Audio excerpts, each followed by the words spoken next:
School की बात एक लड़किन की हमारी की लड़किन को स्कूल अलग हमको दिए जावे। हमको बड़ी परेशानी है कि हमारी जो लड़कियों कमर सी के जावा बसी वाले हमने ताड़ देवा एडमिशन करने से। सरकारी स्कूल 12वीं तक कर दिया जाएगा, वो भी नहीं हुआ है।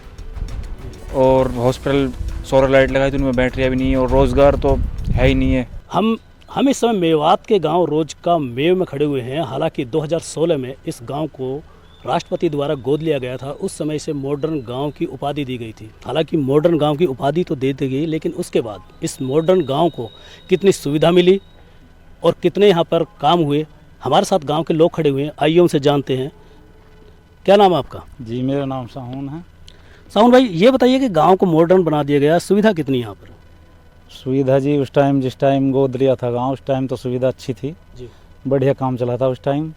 बाकी उसके बाद में तो खाली नाम रह गया, कुछ नहीं है। उस समय क्या क्या यहाँ पर घोषणाएं की गई थी? उस टाइम तो रोज़गार की भी थी और अपने ये सोलर सिस्टम लगाया जो इसकी सीवर लाइन वगैरह, तो उस टाइम तो काम चालू हुआ था बहुत तेज़ी से। फिर एकदम से अब ना सीवर लाइन हुआ है ना कोई ये जो सोलर सिस्टम लगा है, ये बंद पड़े हैं। बैटरियाँ नहीं हैं इसमें। हॉस्पिटल में भी हैं, यहाँ भी है। और पहले वाला जो सिस्टम था वो नहीं है। बिजली वगैरह भी लगी थी तो वो विकास रुक गया, कहने का मतलब ये। उसके बाद रास्तों के हालात कैसे हैं गांव में? रास्ते ठीक हैं, बाकी कहीं कहीं ख़राब भी हैं रास्ते। बाकी रास्ते बने हुए हैं, रास्तों में कोई दिक्कत नहीं है।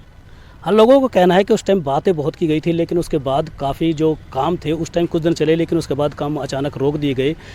क्या कहेंगे इसको लेकर के? इसको लेकर के यही कहेंगे, जो पहले हमारे थे और राष्ट्रपति जी, उन्होंने बहुत अच्छे काम कराए थे। उनके बाद जाने के बाद ये काम रुक गए।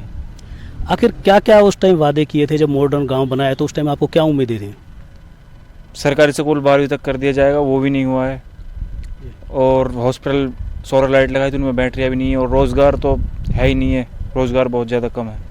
तो उस टाइम कुछ एनजीओ आए थे, उन एनजीओ ने कोई वादे किए थे, क्या एनजीओ पूरा खरे उतर रहे हैं यहाँ पर? एनजीओ आए थे लेकिन उनके वादे पूरे नहीं उतरे। हालांकि कह रहे हैं कि एनजीओ आए, एनजीओ ने वादे किए लेकिन वादे पूरे नहीं हुए। हमारे साथ काफ़ी बुजुर्ग यहाँ पर खड़े हुए हैं। क्या कहेंगे, जिस तरह राष्ट्रपति ने जब गोद लिया तो काफ़ी उम्मीद होगी उस टाइम आपको यहाँ पर के गांव मॉडर्न बनेगा, गांव में विकास होगा? पूरी उम्मीद थी जी। उस टाइम तो बहुत बढ़िया काम हुए जब प्रणब मुखर्जी ने गांव को गोद लिया था हमारे, और बहुत बढ़िया काम गांव में हुए थे। सीवर का काम था, वो पूरे गांव में हमने लिख के दिया पूरे गांव में सीवर होगा। कुछ सीवर आधे बन गए, गांव कैसे आपस में पार्टी बंदिशों गांव रुकवा दियो काम भाई। स्कूल की बात एक लड़किन की हमारी की लड़किन को स्कूल अलग हमको दिए जावे। हमको बड़ी परेशानी है कि हमारी जो लड़कियों कमर सी के जावा बसी वाले हमने ताड़ देवा एडमिशन करने से। तो हमको स्कूल आज तक लड़किन को हमारा ना बनो, और 8 तक कोई स्कूल है। हमारी मांग है कि हमारा स्कूल 12वीं को हो जावे तो हमारी ये बच्ची यहाँ पढ़ लेंगी। और जो हमारे सौर जो प्लेट लगाए, इनमें आज तक बैटरी ना लगे। जो हॉस्पिटल में डॉक्टर नहाए, कम डॉक्टर रहे, हॉस्पिटल बहुत बढ़िया बनी पड़ी पीछे बिल्डिंग। तो कुल मिला के काम हुई है। और गांव की एक राजनीति है, वो अपने दरखास्त लगा दें और काम रुकवा दें, विकास कोई चाहे ना है। या जिस काम को काम रुको पड़ो है। हमें तो उम्मीद है कि जो हमारे अधूरे काम है ये काम चल जावा। और गांव के जो सब रास्ते भी टूटे पड़े हैं, फिलहाल जो मेन रास्ता गांव को काफ़ी दिन हो गए बने, ये भी गांव को रास्ता बन जावे।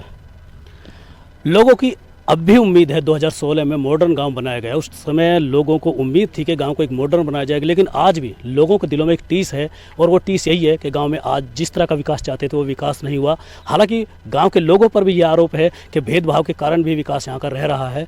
लेकिन अब देखने वाली बात है क्या प्रशासन या सरकार इस गाँव को संज्ञान में लेती है और यहाँ जो अधूरे पड़े कामों को पूरा कराती है।